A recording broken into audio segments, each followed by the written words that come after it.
Hi lovelies, I'm back with another reaction video. Today I'm going to be reacting to the story of the BRONX drill.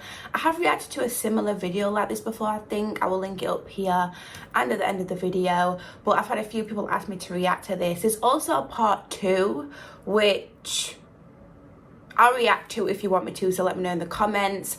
Before I jump into this, make sure you jump over to my Instagram, follow me over there so you know when I'm dropping new reaction videos and all of that good stuff. Very grateful, very happy for you following me, showing love, so thank you for that. Also in the comments, let me know if there's any other videos similar to this that you'd like me to react to and all of that good stuff. But anyways guys, thank you so much for watching and I'm going to jump straight into it. Did what drill rapping was, but I called my son and he sent me some videos and it is alarming.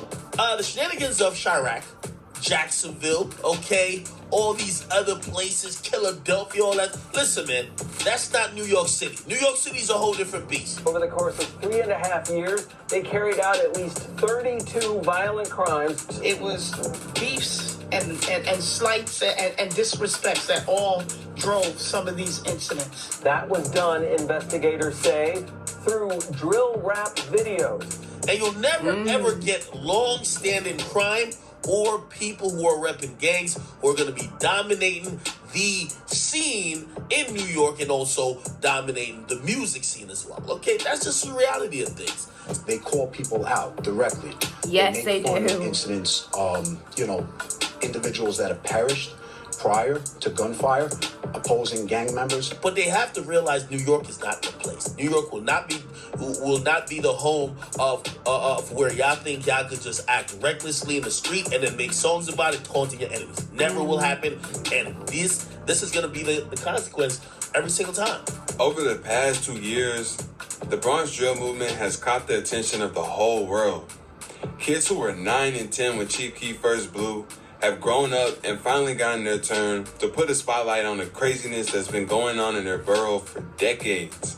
Stars have skyrocketed up in the movement and fallen just as quickly. These songs have been released that are so wild, they make King Von's most disrespectful songs sound like YouTuber diss tracks. Yes, I've heard some people recommended me some BRONX drill, but I have actually heard them before. I don't know if I've just seen stuff on TikTok before and heard them, but the lyrics, the things they say about each other, family, what is crazy, is crazy. Teenagers have lost their lives and been mocked relentlessly by their ops, to the point where it seems like anything goes. The mayor of New York City even considered banning the genre as a whole. Okay, and everything has that. been broadcasted for tens of millions of people across the world to tune into. So today, let's take a look at the rise of BRONX drill.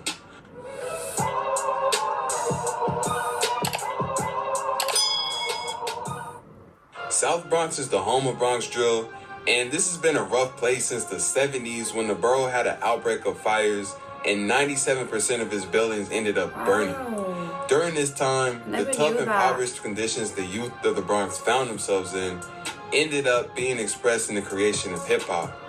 Time went on and the fires stopped, but the poverty continued and the Bronx remained the poorest borough in the entire city.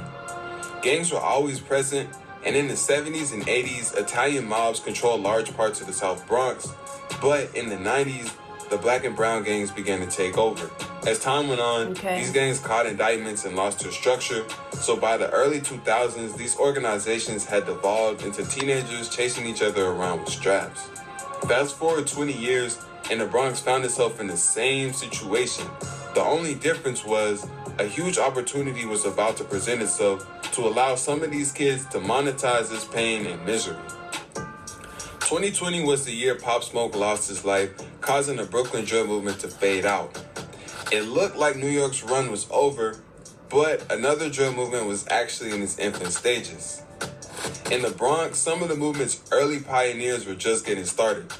Rappers like D-Thang, T-Dot, Shy K, and Spaz Drilly had been rapping since 2019, but despite living in New York, none of them were rapping on Brooklyn drill beats. But in 2020, they all started to turn towards the Brooklyn drill sound. This same year, rappers like K-Flock, B-Love, Dougie B, and E Dot Baby were also beginning their careers rapping on Brooklyn drill beats as well. Like every drill movement, there were different gangs that each rapper was representing. K-Flock repped the gang called DOA, aka Southside. D-Thang repped the gang called I also reacted to D-Thang, my accent. I reacted to his story, so I'll link it up here as well. And I'll put it at the end of the video, which it was like a documentary type thing, but yeah, make sure you check it out if you haven't already seen it. G's, aka G's. Shy K repped the gang called OGs. E Dot Baby repped the gang called OY, aka Sugar Hill. And Spaz Drilly repped the gang called the Drillies. Around this time, it was basically all the gangs against the YGs and the Drillies. And rappers from these rival gangs went back and forth on tracks, just like others before them in Brooklyn and Chicago. Nobody blew up immediately out the gate, but early in the year, T-Dot and D-Thang saw success with tracks like RPT Buggin' Part 1 and 2, Shy K had Shooter Get Shot, Spaz Drilly had Bunny Hop, and E Dot Baby had Ready for War. B-Love also saw early success with his song Through the Coat, and later in the year, K-Flock would join him, and they would do numbers on songs like Op Spotter and Speed Racing. Like all the past movements, this was where tossed back and forth, but from the beginning, D-Thang and Shy K had the biggest rivalry between any of the Bronx pioneers. I've heard about it. They had a strong hate for each other and were basically competing to see who could be the most disrespectful. They dissed each other by name and said they were smoking on each other's dead homies on a regular basis. And as time went on, things only got worse.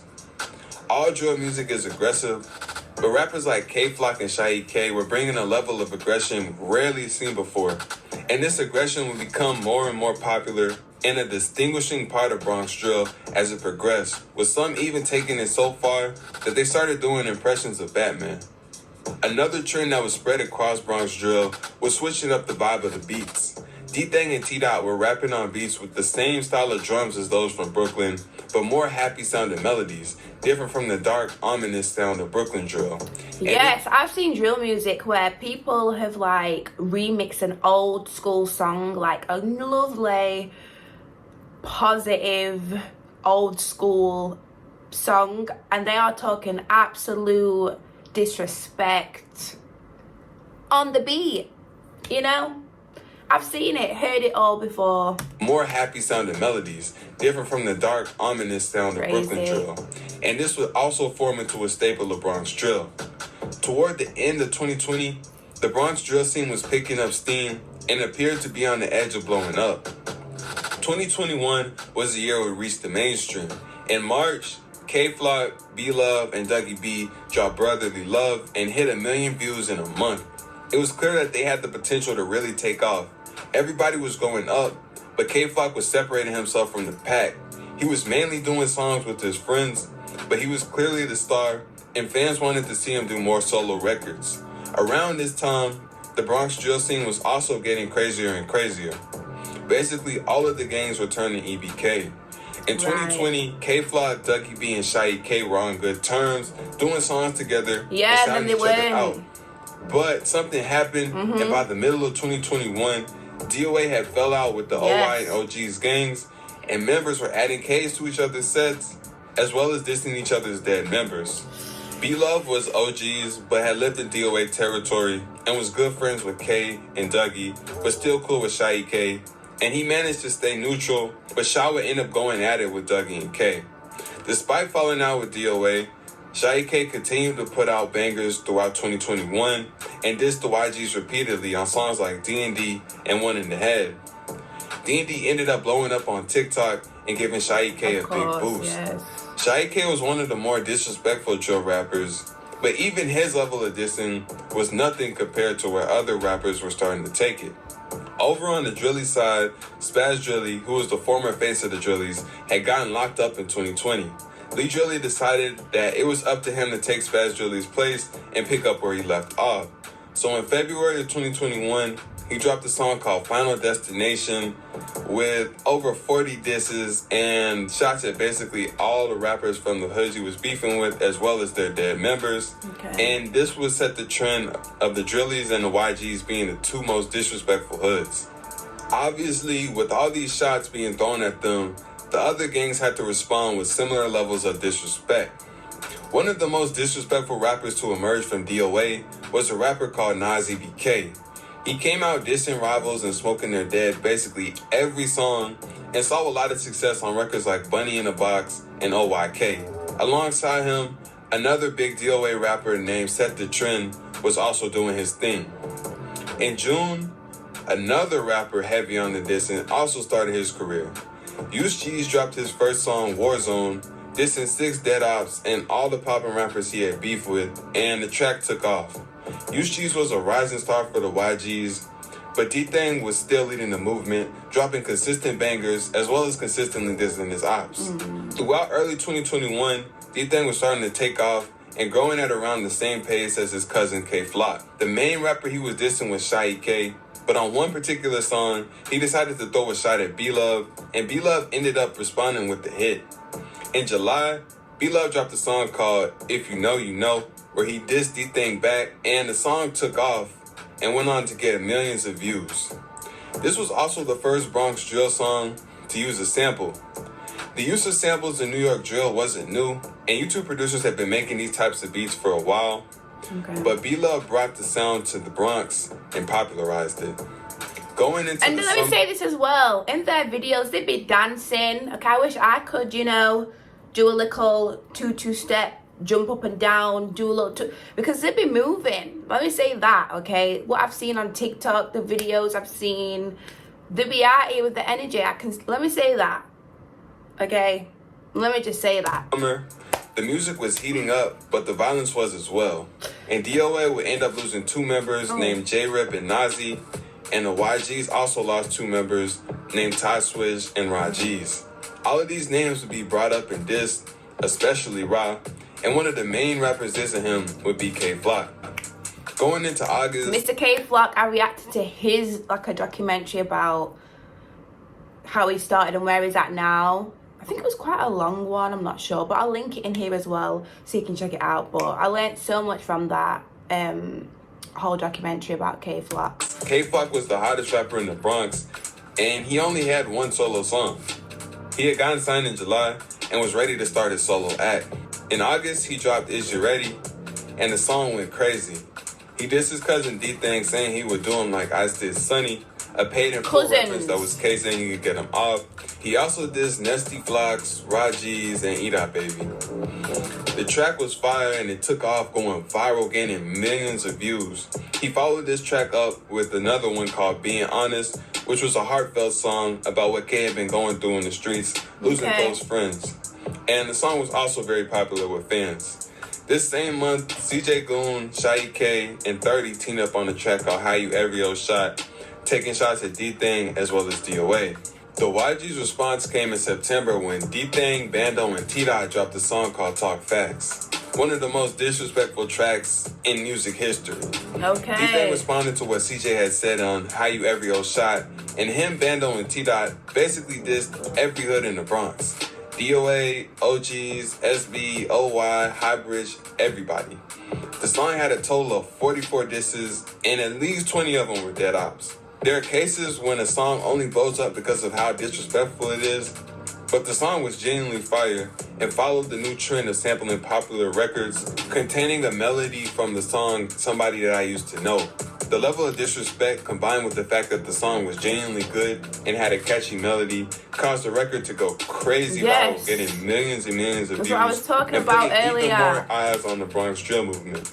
K-Flock was already starting to get some mainstream attention, and Talk Facts blowing up gave a different perspective on the movement and created an interesting narrative with K and D-Thang being blood cousins who were on opposite sides of street beef, who both ended up becoming rappers in the faces of their respective gangs.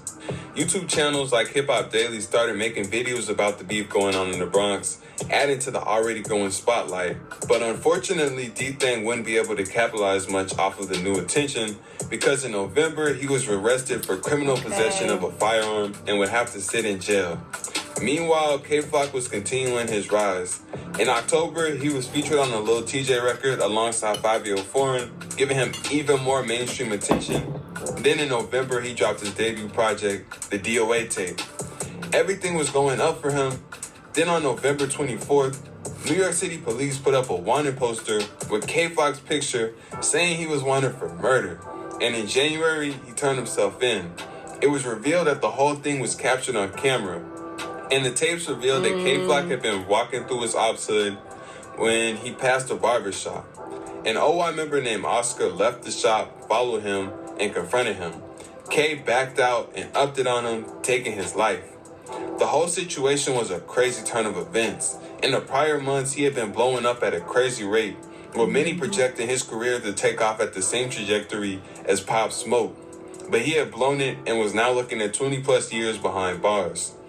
With K-Flock and D-Thang behind bars, it looked like the Bronx might suffer the same fate in 22 that Brooklyn faced in 2020, with the loss of Pop Smoke. But luckily, smaller Bronx drill rappers ended up capitalizing on the opportunity and keeping the movement alive. Lee Drilly had only started in February of 2021, but by August of that year, he was already preparing to go on a crazy run. In September, he had dropped a song called Deadly with E-Woo and Say Drilly that was just as disrespectful as Talk Facts, and had continued to make a name for himself off his skill, his unique style, and his commitment to dissing his ops on basically every song. In fall of 2021, while Lee Drilly had been heating up, Shy K had taken a step back from music, but around the end of December, he returned with Force FK. 2 songs combined into one, and both were extremely disrespectful, with him taking shots at DOA and the YGs. Okay. The video took off quickly, gaining 1 million views in a short period of time. Similarly to Lee Drilly, UGs, who had also just started rapping in 2021, had been rising quickly throughout the year off heavy dissing. In October, he had dropped a song called Dead Lokes, continuing his habit of being extremely disrespectful and dissing as many people as possible, as well as continuing to perfect his new Batman voice. Okay. The song went viral, and he followed this up with We've Been Ready, a response to K-Flock's song Is You Ready, on the same beat. Then, on Christmas, one day after Shy K had dropped Force FK, he dropped a song called Face of the Bronx. Shy K didn't like him claiming this title, and 2 weeks later, he dropped a song called Face of the What, where he said that UG was not the face of the Bronx. The song went crazy, and to this day, it's the most viewed video on his channel at a count of 7.5 million. Damn. Starting 2022 out with the song blowing up and K and D-Thang gone, Shy K was the biggest rapper in the Bronx, and him and UGs continued to go back and forth, making their music as disrespectful as possible.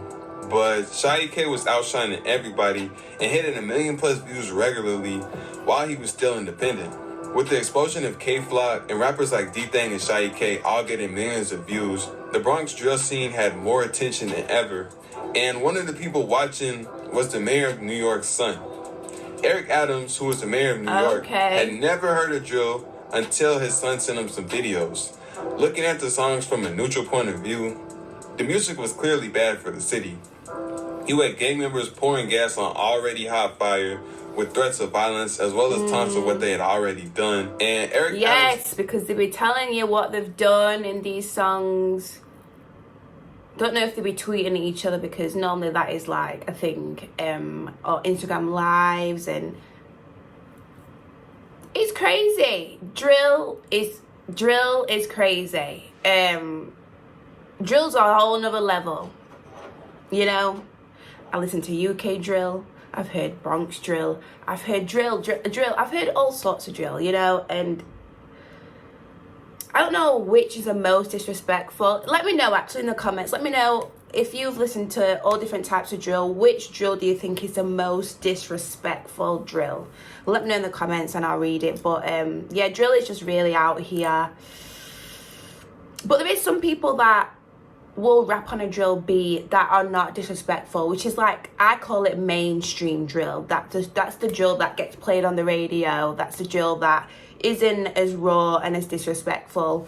But yeah, let me know in the comments when, which drill do you think is the most disrespectful? Let me know. Felt he had to do something about it. So he had a conference to let the people know that he was going to try to reach out to some of the social media companies to try to get them to remove some of the videos. Okay. The news went everywhere that Eric Adams was trying to ban drill, and fans started panicking, and the rappers weren't too happy to see that they might be canceled. I said Eric Leave me the alone. I'm rapping. I'm getting money. I ain't doing that wrong. Luckily for them, Eric Adams didn't actually end up doing anything about the situation.